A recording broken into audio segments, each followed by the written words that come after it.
Shalom, selamat Sabat anak-anak. Apa kabarnya di hari Sabat ini? Puji Tuhan, semua anak-anak tetap berada dalam keadaan yang sehat dan terlihat berbahagia pada Sabat pagi hari ini. Puji Tuhan, tentunya semua itu karena kita mempunyai Tuhan Yesus yang baik, yang telah menjaga anak-anak pada sepanjang 1 minggu bekerja yang sudah berlalu. Dan puji Tuhan, Sabat ini Tuhan Yesus memberikan kita kesempatan untuk bersama dalam ibadah pada pagi hari Sabat ini, khususnya melalui ruang cerita rohani anak-anak. Semoga anak-anak semua sudah bersiap-siap dan kita akan mengikuti cerita rohani anak-anak pada Sabat pagi hari ini. Baiklah, sebelum kita lanjutkan, kita akan membangun semangat kita melalui yel-yel kita. Oke, anak-anak sudah siap? Mari kita ucapkan bersama-sama. 1, 2, 3. Saya ingin menjadi seperti Yesus Kristus. Senang berdoa, senang membaca Alkitab, senang berbakti, senang berbuat baik, senang bersaksi bagi nama Yesus. Mari kita nyanyikan bersama-sama agar lebih semangat lagi.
Puji Tuhan, terima kasih anak-anak untuk semangatnya pada hari Sabat pagi ini. Dan malaikat-malaikat juga sementara bersukacita melihat anak-anak Tuhan yang begitu bersukacita pada pagi hari Sabat ini. Baiklah, tema cerita rohani anak-anak pada sepanjang triwulan ini adalah senang berbuat baik dan menjadi berkat bagi semua orang. Dan judul cerita rohani anak-anak pada Sabat pagi hari ini adalah anak perempuan kecil menjadi berkat bagi Naaman. Dan untuk ayat bacaannya, anak-anak dapat membacanya dari kitab 2 Raja-Raja pasal yang ke-5 ayat 1 hingga ayat yang ke-14. Sahabat, pagi ini kita akan mendapatkan sebuah pengalaman dari seorang anak perempuan kecil yang luar biasa. Mari kita ikuti ceritanya. Pada waktu itu, sementara terjadi peperangan antara bangsa Aram dengan bangsa Israel. Anak-anak tahu, kalau dalam peperangan pasti ada bangsa yang menang dan ada bangsa yang kalah. Dan kalau bangsa yang kalah ini sudah pasti dia akan menjadi tawanan. Dan pada waktu itu ada seorang gadis kecil yang juga dibawa sebagai tawanan dari bangsa Israel. Gadis kecil ini dia diambil dari keluarganya dan dibawa sebagai seorang tawanan. Dan sekarang dia rupa-rupanya menjadi seorang pelayan dari istri seorang pemimpin pasukan yang bernama Naaman. Jadi ketika perang yang sebelumnya itu, seorang pemimpin yang bernama Naaman yang telah memimpin peperangan itu. Nah, sekarang anak perempuan yang tadi ditawan itu sekarang rupa-rupanya dia tinggal di rumah pemimpin pasukan yang bernama Naaman itu. Naaman ini adalah seorang panglima Raja Aram. Dia adalah seorang panglima yang hebat. Dia adalah seorang yang sangat terpandang. Dia sangat disayangi oleh tuannya. Karena apa? Karena Naaman ini telah memberikan kemenangan kepada tentara Syria tadi ketika mereka berperang melawan bangsa Israel. Jadi dia adalah seorang yang sangat hebat. Dia adalah orang yang sangat disayangi oleh tuannya. Namun suatu hari gadis kecil ini melihat nyonyanya bersedih. Aduh, ada apa ya? Kok nyonya aku bersedih ya? Oh, anak-anak, rupa-rupanya Panglima Naaman yang hebat tadi itu dia terkena penyakit kulit. Nah, kemudian penyakit kulitnya ini ternyata penyakit kulit yang sangat parah sehingga membuat dia selalu kesakitan. Naaman rupa-rupanya menderita penyakit kusta.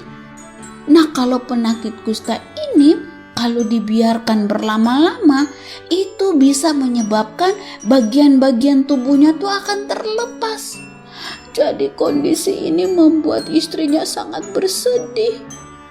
Dan itu yang dilihat oleh anak perempuan kecil yang tadi. Dia sangat sayang kepada nyonyanya sehingga dia merasa ikutan bersedih ketika melihat nyonyanya bersedih. Nah, walaupun si Naaman yang tadi hebat, yang adalah seorang jenderal yang besar, dia adalah orang yang hebat, tetapi ternyata ia nggak mampu berbuat apa-apa dengan penyakit kusta yang dideritanya. Segala upaya pengobatan sudah dicoba, tapi nggak ada yang mempan sama sekali. Nah, kemudian terpikirlah sama anak perempuan kecil itu.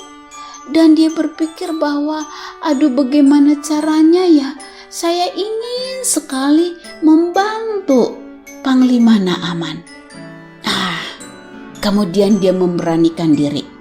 Dia berkata kepada istri Naaman, "Nyonya, saya tahu loh siapa yang bisa menyembuhkan Panglima Naaman, suami Nyonya."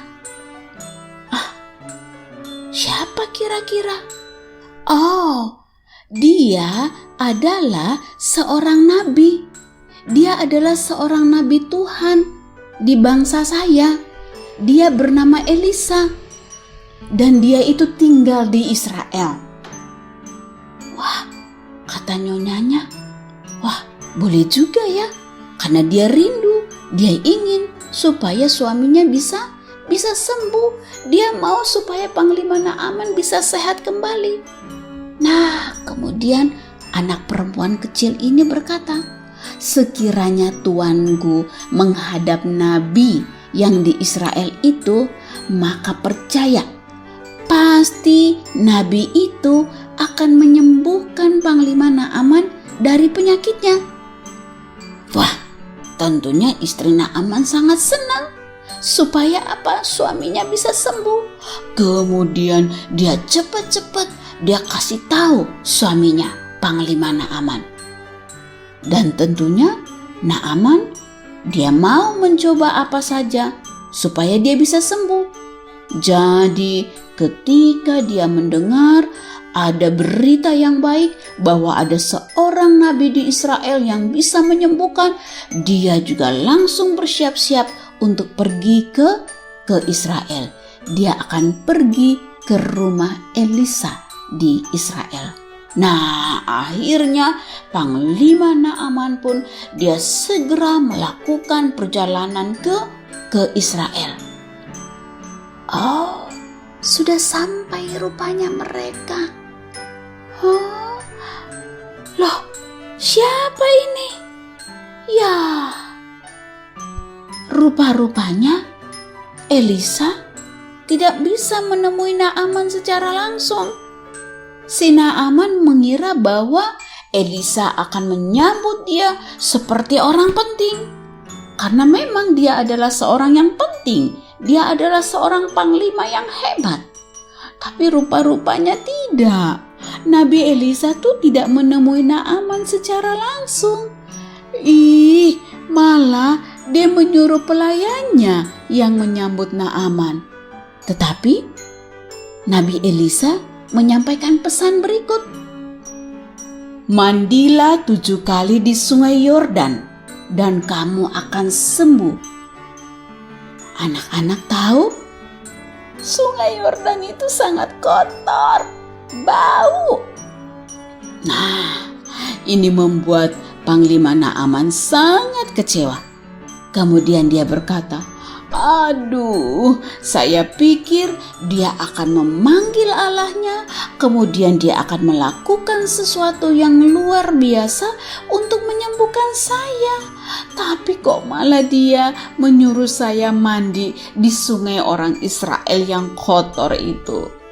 Aduh, banyak sungai di Syria yang lebih bagus. Kenapa saya tidak disuruh ke sana saja untuk mandinya?" Naaman merasa kecewa. Dia marah. Kemudian dia pergi dari rumah Elisa. Karena sudah kebayang sama dia gimana baunya, gimana kotornya itu sungai Yordan itu. Tetapi pelayan-pelayannya bilang, "Aduh, mereka meyakinkan panglimanya ini karena mereka juga sayang sama Naaman." Kemudian mereka berkata, "Tuan, bukankah Tuan itu mau melakukan apa saja supaya Tuan sembuh? Lagian kan yang disuruh itu gampang loh Tuan. Tuan hanya disuruh mandi 7 kali. Kenapa Tuan tidak melakukan saja? Ayo Tuan, mari kita coba. Kan kita sudah jauh-jauh datang ke Israel supaya Tuan sembuh." Wah, pelayan-pelayannya baik. Jadi mereka berusaha untuk membujuk Panglima Naaman. Dan akhirnya Panglima Naaman mengikuti nasihat daripada pelayan-pelayannya. Mereka pergi ke sungai Yordan. Dan Panglima Naaman mulai masuk ke air. Berapa kali? 7 kali disuruh mencelupkan dirinya atau dia harus mandi 7 kali di Sungai Yordan tersebut. Aduh, coba mari anak-anak, sekarang mari kita hitung bersama. 1. Begitu keluar, belum ada perubahan apa-apa. Ayo, lagi Tuhan, 7 kali, masih 6 kali lagi. Kedua kali, Panglima Naaman mandi lagi. Aduh, kok belum juga sih? Belum Tuhan, ayo lagi, coba lagi. Dihitung lagi. 3, keluar. 4, 5, 6. Aduh, sama sekali belum ada perubahan apa-apa. Bagaimana ini? Tuan, tinggal sekali lagi loh. Nah, mari kita lihat. Sekarang adalah yang ke-7 kalinya Panglima Naaman mandi. Dan begitu keluar setelah yang ke-7 kali, apa yang terjadi? Wah, ternyata Panglima Naaman sudah benar-benar sembuh. Coba lihat, penyakit kusta yang ada di badannya semua telah hilang. Gak ada lagi. Coba kita periksa. Oh, di tangan gak ada lagi. Di badannya tidak ada lagi. Semua sudah bersih. Semua sudah hilang. Wah, Naaman sangat senang sekali.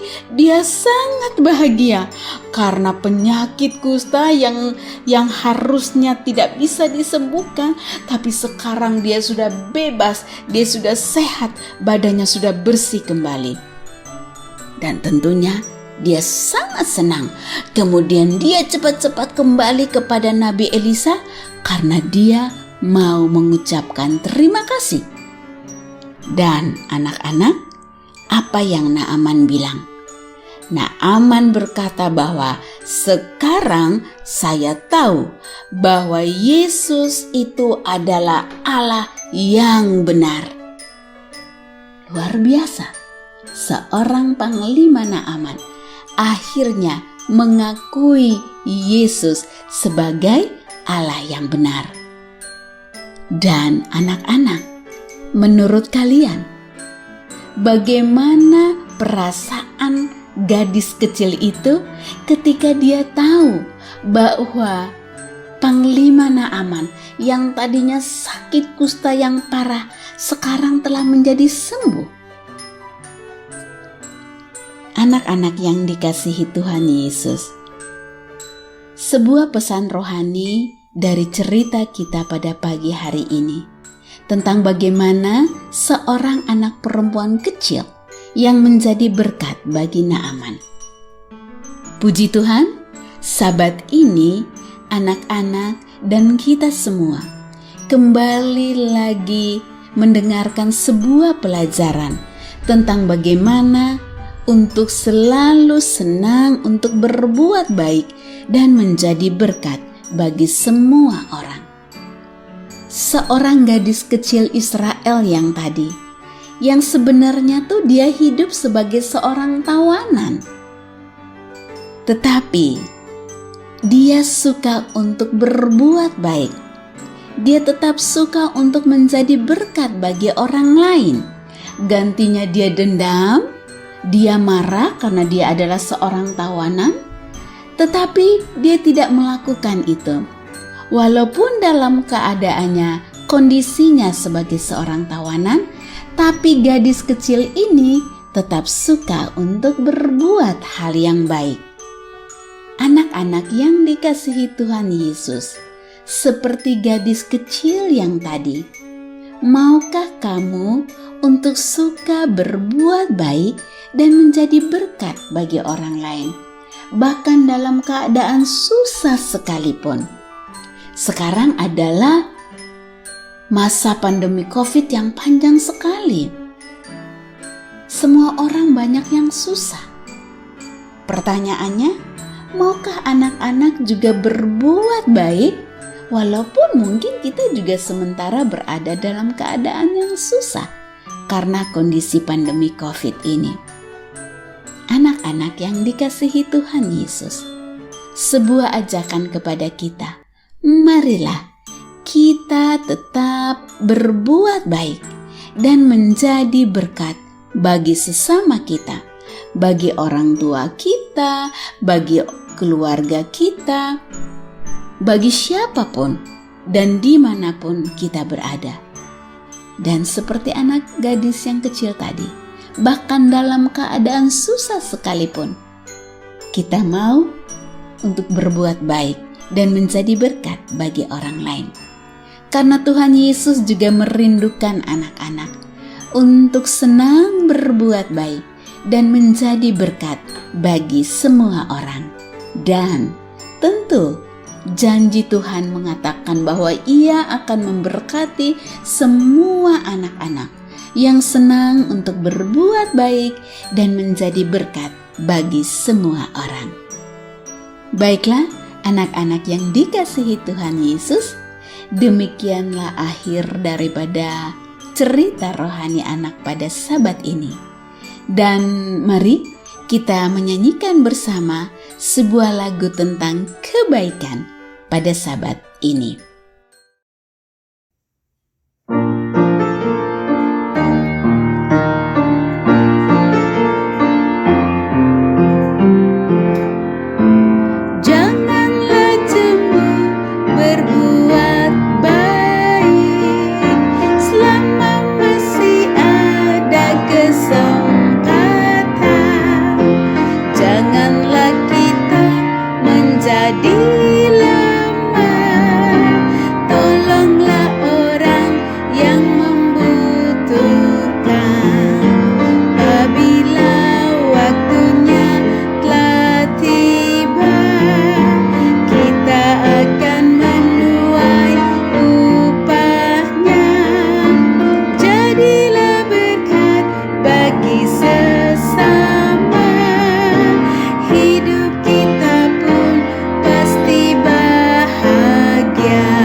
Puji Tuhan.